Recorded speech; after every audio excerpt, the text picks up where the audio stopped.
BJP party. ఎందుకంటే మేము development లో కానీ జనాలకు ఏదైనా ఇబ్బంది కలుగుతుందంటే కానీ ముందుండి ప్రజల కోసం పనిచేసే నాయకులు ఎవరైనా ఉన్నారంటే అది బీజేపీ పార్టీ అని చాలా గౌరవంగా జరుపుకుంటున్నా. ఈ ట్యాక్సులు ఇచ్చినప్పుడు ఫస్ట్ నుండి ఇప్పటి వరకు చూసుకుంటే మనం ముఖేష్ అన్న, నిషాద్ అన్న, మన ఎక్స్ కార్పొరేటర్లు అందరూ ఇక్కడ పోటీ మున్సిపల్ ఆఫీస్కి వచ్చి కమిషనర్ గారితో డైలీ 2 సార్లు ఎందుకని మీటింగ్ పెట్టి మాట్లాడుతున్నారు. తగ్గించండి సార్, తగ్గించండి, ఇక్కడ పబ్లిక్ తట్టుకోలేని పరిస్థితి అని. కానీ ఏ టీఆర్ఎస్ వాళ్ళని వచ్చిందా, ఏ కాంగ్రెస్ వాళ్ళని వచ్చిందా రాలే. ఎందుకంటే వాళ్ళకి పట్టింపు లేదు. ఎలక్షన్ అంటే మటుకు ముందుంటారు, ప్రజల కష్టం వచ్చిందంటే మటుకు ఎవ్వరు ముందుకు రారు. కాబట్టి దయచేసి గమనించండి, బీజేపీ పార్టీ ఎప్పుడు మీకు ప్రజల మధ్యలో ఉంటది, ప్రజల కోసమే పనిచేస్తుంది. ప్రజల కోసం ఈ రోజు మా ప్రాణాలు ఇక్కడ పోయినా సరే మేము చాలా ఖుషిగా ఉంటాము. ఎందుకంటే ఇది ఒక్కరోజు దీక్ష చేసేది కాదు, ట్యాక్స్ తగ్గించే వరకు మేము పోరాడుతూనే ఉంటాం, ట్యాక్స్ తగ్గించే వరకు. కాకపోతే నేను ఇక్కడ మన మీర్పేట ప్రజలకు చెప్పేది ఒకటే, చూసుకుంటే పాపులేషన్ లో మన మీర్పేట వాళ్ళు చాలా మంది ఉంటారు. అందరూ తరలి రావాలి, మేము కార్పొరేటర్ లో మీకు ఉన్నాము, తప్పకుండా మీరు ముందుకు రండి. ఒక గొంతు 2 గొంతులు కాదు, మీర్పేట అన్ని గొంతులు గట్టిగా కలిసి మాట్లాడితే ఎంత పెద్ద లీడర్ అయినా సరే తలోంచి దిగాల్సిందే పబ్లిక్ కోసము. కాబట్టి అందరూ రండి, పాల్గొనండి. ఈ దీక్షను మనం విజయవంతం చేద్దాం. డెఫినెట్ గా ట్యాక్స్ తగ్గించే వరకు మన పోరాటం ఆపద్దు. ఇది ఒక రోజులో జరిగేది కాదు, ఎన్ని రోజులైనా సరే మేము మీ ముందు ఉండడానికి రెడీగా ఉన్నాం. దయచేసి పబ్లిక్ కూడా అందరూ రావాలి. ఇలా ఎమ్మెల్యే గారు కానీ ఎవరన్నా వచ్చి మనకి ఓకే ఇది తగ్గిస్తాం, ఇన్ని వచ్చింది కాదు, 2018 లో మనకి ఒక 2% భారమాకేమో పడ్డది, మనం కట్టుకున్నాం. కానీ ఇవాళ డబల్ రేట్లు చూసుకుంటే మా జలప్రియాల 400 ఉంది, ఒక అపార్ట్మెంట్ కి 400. ఇవాళ 1200 ట్యాక్స్ వేసిండు. ఎవరు కడతారు? 1200 అంటే ఒక పిల్లగానికి ఒక నెల ఫీజు అయిపోతుంది. ఇలాంటి రోజు తెలంగాణలో జనాభా తగ్గుతుంది. ఎందుకు తగ్గుతుంది? ఇట్లా అన్ని పెంచుకుంటూ పోతే ఎవరిగా ముందుకు వచ్చి జనాభాను పెంచేది కదా. కాబట్టి అందరూ దృష్టిలో ఉంచుకోండి. డెఫినెట్ గా మన నిరసన ఆగేది లేదు, మనందరం ముందుకు వచ్చి ఫైట్ చేద్దాము. డెఫినెట్ గా గవర్నమెంట్ ముందుకు కథలు రావాలి. ఈ ట్యాక్స్ లను తగ్గించే వరకు మేము పోరాటం ఆపమని కోరుకుంటున్నాను.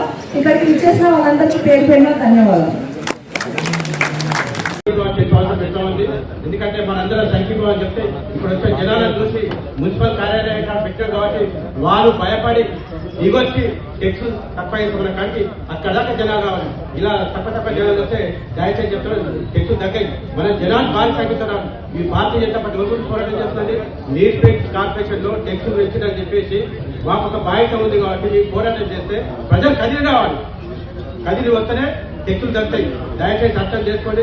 పైన అధికారులు కానీ కమిషనర్ కానీ అలా కదలాలంటే మనం ఇక్కడ జనాలు కిటకిటకిటలు ఆడితే పోలీసు బందోబస్తు ఉంటే అప్పుడు అది దిగొచ్చి నీకు రెస్పాన్స్ గా పనిచేయగలుగుతాం. దయచేసి దృష్టి పెట్టుకుని రేపటి నుంచి ఇక్కడ మధ్యాహ్నం సంఖ్య పెరగాలని చెప్పి కోరుకుంటున్నాను. అదే ఉద్దేశంతో ఈ రోజు ఏగా చెప్పాలంటే భారతీయ జనతా పార్టీ ఈ కార్యక్రమం చేపడుతుందని చెప్పి వాళ్ళు ముందు నుంచి అనుకున్నాం. కొద్దిగా గొప్ప దిగొచ్చి వాళ్ళు ఇలా కాంగ్రెస్ పార్టీ కానీ టీఆర్ఎస్ పార్టీ కానీ మేమేదో చేస్తున్నాం, మీకైనా తగ్గించమని అడిగినామని చెప్పి కమిషనర్ గారికి వాళ్ళ వినతి పత్రాలు ఇచ్చి నిన్న 25 తారీఖులో జీవో పెట్టి ఒక వడ్డీ అంటే మనకేమైనా డబ్బులు విద్యలకు ఇచ్చారా ఒక వడ్డీ పన్ను తగ్గిస్తామని చెప్పి వాళ్ళు ఒక వడ్డీ పన్ను 9% తగ్గిస్తామని చెప్పి ఎంత దురదృష్టమండి. ఒక గవర్నమెంట్ మనం ఇల్లు కట్టుకుంటే టెక్స్ వేస్తుంది. టెక్స్ ఏది ఒక దాంట్లో బాధ్యత ఉంది, ఒక సిస్టమ్ ఉంది, పక్కన బడపై కార్పొరేషన్ ఉంది, పక్కన జేఎస్ఎస్ ఉంది. వాళ్ళ టెక్స్ ఒక మీర్పేట్ కార్పొరేషన్ అంత బలపడినందుకు రాష్ట్ర గవర్నమెంట్. ఎందుకంటే మీర్పేట్ కార్పొరేషన్ అన్ని మధ్యతరగతి కుటుంబాలు కాలనీ వాళ్ళైనా ఇన్ఫ్రాస్ట్రక్చర్ అయినా అంత మధ్యతరగతి కుటుంబాలు ఒక డూప్లెక్స్ బిల్డింగ్ ఉన్నాయా లేకపోతే ఒక విల్లాలు ఉన్నాయా. పెద్దలు బీజేపీ నాయకులకి మరి మన రాష్ట్ర కార్యవర్గ సభ్యులు మన గోలం శంకర్ గారికి మరియు ఇతర కాలనీవాసులందరికీ కూడా మరి నా యొక్క హృదయపూర్వక నమస్కారాలు. మరి ఈరోజు మన మీర్పేట్ కార్పొరేషన్ లోని మరి పెంచినటువంటి ట్యాక్సులు తగ్గించాలని చెప్పేసి వివిధ కాలనీల నుండి మరియు మన భారతీయ జనతా పార్టీ ఈ యొక్క కార్యక్రమం తీసుకున్నందుకు మరి వారందరికీ కూడా హృదయపూర్వక ధన్యవాదాలు తెలియజేస్తున్నాను. మరి నిజంగా చూసినట్లయితే మరి జీహెచ్ఎంసీకి ఒక న్యాయం, మరి మన హైదరాబాద్ జీహెచ్ఎంసీకి ఒక న్యాయమా, లేకుంటే మన బడపేట కార్పొరేషన్కి ఒక న్యాయమా, లేకుంటే మన మీర్పేట మున్సిపాల్కి ఒక న్యాయమా? నిజంగా చూసినట్లయితే మరి అటు ముందు ఉన్నటువంటి మన పక్కన ఉన్నటువంటి మరి కార్పొరేషన్లకి మరి తక్కువ అంటే కేవలం మనం మీర్పేట మున్సిపాల్ మీదనే ఇంత కక్ష సాధించి మరి ఈరోజు ఇంత ట్యాక్స్ పెంచడం ఎంత దారుణం అంటే వాస్తవానికి కూడా మా యొక్క లేనర్ ప్రాంతంలో పేద ప్రజలు ఉంటారు. మరి గతంలో 60 రూపాయలు 70 రూపాయలు ఉండేది.